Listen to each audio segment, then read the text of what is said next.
Hello and welcome to another of our onshore wind conversations. Onshore wind is being reopened in England after a de facto ban. Of course, onshore wind projects have continued to be developed in Wales and Scotland, but we thought it would be useful to get a whole host of our experts together who've experienced onshore wind over the decades to give you a good guide as to some of the things to think about if you're a developer considering onshore wind for the first time or re-entering particularly the English market. I'm delighted to be joined by two of my experts on disputes, Jess and Gregor from our Edinburgh office. So let's get straight to it. Jess, first up, this is a proven technology now. We've been developing onshore wind projects for 30 years. There ought not to be any disputes.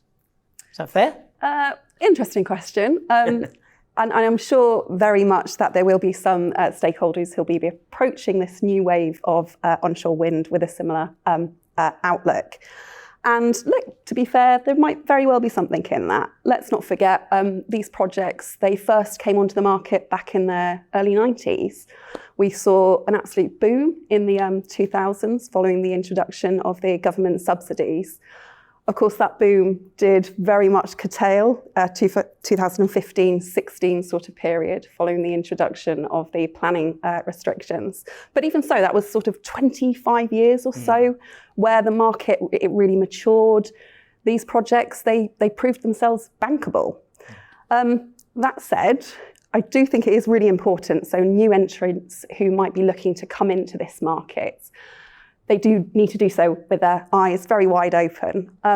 Let's not forget that there was issues with these problems with some of these projects in the very first wave. Yeah. And it might be that we touch on that a little bit more in a moment. And of course, the market in England might have largely stood still for a while, frozen in time, but that's not the case for the global market. We've seen an awful lot of developments. Just looking at the technology side, we know the turbines are much bigger now, sort of 2-3 times what we first saw in the 90s. Those bigger turbines, we've got bigger generators, we need more deeper foundations. So we've definitely got complexities there.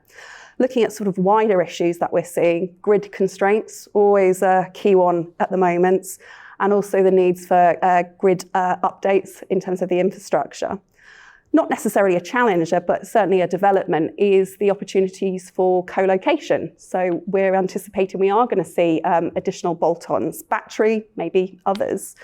So there are certainly opportunities. There's definitely reasons to be buoyant, but equally we do need to make sure we are very cognizant of the potential risks moving.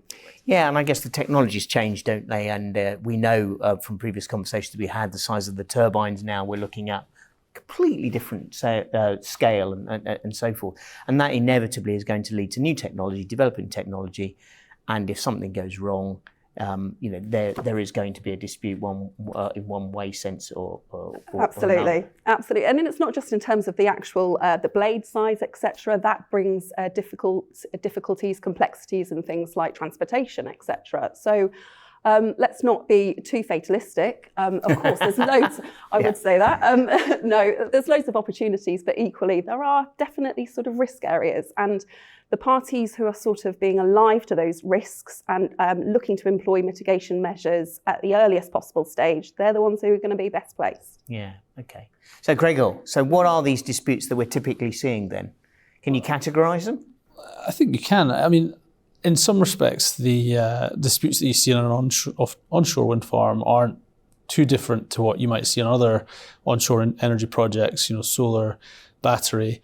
There will always be land issues cropping up under, issues under the options agreements or, planning. Obviously, the planning issues that we see can cause big problems, delay projects and potentially stop projects in their tracks.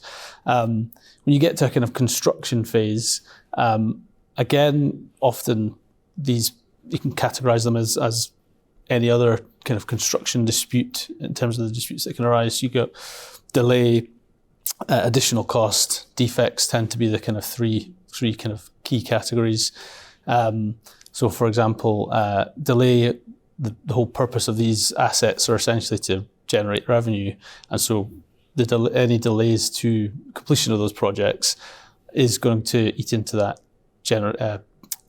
revenue generation, essentially. So it's really important that projects keep on track, and when they don't keep on track with the programme, that's when we get into big issues. And onshore wind, for example, particularly, you'll usually have multiple contractors that will be involved in the builds. You'll maybe have you will have your turbine supplier, but you'll also have a balance of plant contractor, other subcontractors as well. So there's basically quite a lot of interfaces going on, which have to be carefully managed, and any delays from one contractor or even the developer can have big knock-on effects.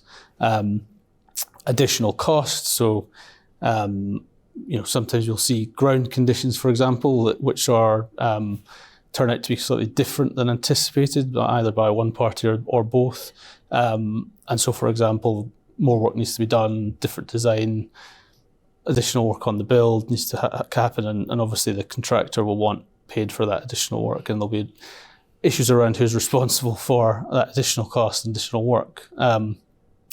And then defects, I guess you've got, as Jess mentioned, there's more complex, bigger technologies being used, and that means it's more difficult to build, and often some of these contractors and others and the developer, they haven't used, it's not tried and tested potentially, and so gives rise to a risk of defective work. And then again, you get into the arguments around who's responsible. Is that one party or the other? So there's plenty. You don't really want to be there, but you don't want to be there. Yeah. I've seen that before, and I guess coming back to your point about timing, we mustn't forget that there's increasing.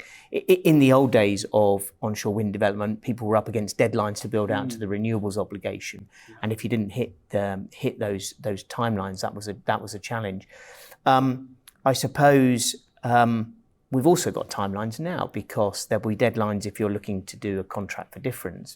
If you've got a project that's linked to a dedicated private wire, and there will be build-outs when the host is expecting that electricity to flow, and if you're delayed, you're delayed. And I suppose the other one to throw into the mix now is grid as well, because we've got a whole host of grid reforms that are going to give you firm grid capacity at certain dates, and if you miss it and you're not achieving that, there's a real risk there. So you end up butting up against deadlines there if your contractors are not performing. Yeah. Absolutely right. And there is usually mechanisms built into these different contracts which very much compensate for these delays. Yeah. When you're on the contracting side, you don't want to be subject to your liquidated damages, etc. Yeah.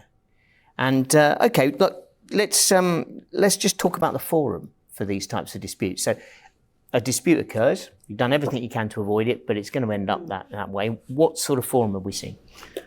Gregor, do you want to take this one? Yeah. So I guess particularly in the construction contracts that we see for onshore wind, the dispute resolution process provisions tend to be kind of tiered. So you'll have essentially aimed at providing the best possible chance of de-escalating or resolving the disputes without escalating to an expensive process such as court or arbitration. So that often usually starts the process with a notice of some sort outlining what the dispute is, and then generally there'll be kind of potentially a senior management meeting or some kind of meeting to try and resolve things, but amicably. In the UK particularly, adjudication is quite a popular forum, which is a contractual process which is meant to be a kind of speedy resolution to disputes, which is temporarily binding until you can then seek final determination by a court or arbitration. And in the UK particularly, some of the works that come under the construction contract that we would be dealing with fall under the ambit of the Construction Act, and basically parties will have a right to adjudication at any time under that act, which is essentially implied into the contract. So that's why we see adjudication generally being quite a popular forum in From my perspective, I know it's not related to the construction or development of the project, but post its operation, when you're looking at the power purchase agreements, we tend to see quite a lot of expert determination as well, because of power price markets and things like that. Okay, look, let's finish up with I guess some top tips. I But the top tips must be to avoid disputes, mustn't it? But don't let me predict that. Yeah, no, absolutely right. So that's got to be the first aim. You want to try and get away from the disputes for all parties' sake. And with that in mind, the first one is a pretty simple one, but know your contract. Really do know your contract. The temptation, once you've had a nice long negotiation, might be to just put it in the drawer once you're finished. Don't do that. Follow the contract, administer it in accordance with it. So that comes to things like making sure the requirements for programs are updated, making sure you get your notices in, making sure you follow timescales, etc. It's really important. It can avoid disputes. And actually failure to do these sort of processes that are anticipated by the contract, they can have problems. You can end up waiving or prejudicing your position later down the line. Any from you, Gregor? Yeah, I think mine would probably be a drafting point, and it's around the kind of payment provisions, and this is again a kind of more construction-related point, I guess. So as I mentioned, a lot of the works in onshore wind will basically be construction operations under the Construction Act, which essentially means that the payment provisions of that construction contract will need to be compliant with the payment provisions within the Act. Yep. And so essentially any works that are not construction operations don't have that requirement.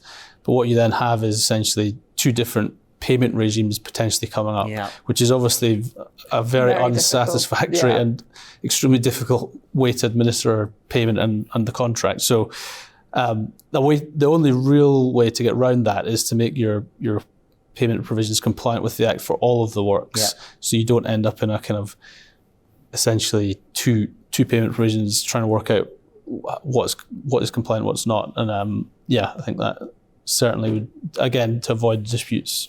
I've got a final one if you do end up in dispute. So fingers crossed you haven't. You've managed to resolve it with between the parties without it. But if unfortunately you do end up into a dispute, so many of the disputes are ultimately decided as to which party has the better documents, contemporaneous documents. So we always say it to our clients, documents, documents, documents. It might feel a bit overly contractual at the time. It doesn't need to, but make sure you commit instructions in writing. Make sure when you are agreeing things, it's in writing. Make sure you're taking photos of the works as they're ongoing. It really will save so much difficulty in the long run. Okay, no, that's absolutely great. Well, look, thanks both. I think it's really interesting. If you'd like to find out more about what we do in this area, on the dispute side and on the construction side, then please feel free to get in touch with Jess or Gregor or even myself, put you in touch with the right people. If you'd like to know more about these series of conversations, they'll all be up on our website and they'll be on our usual social media channels. Thanks very much.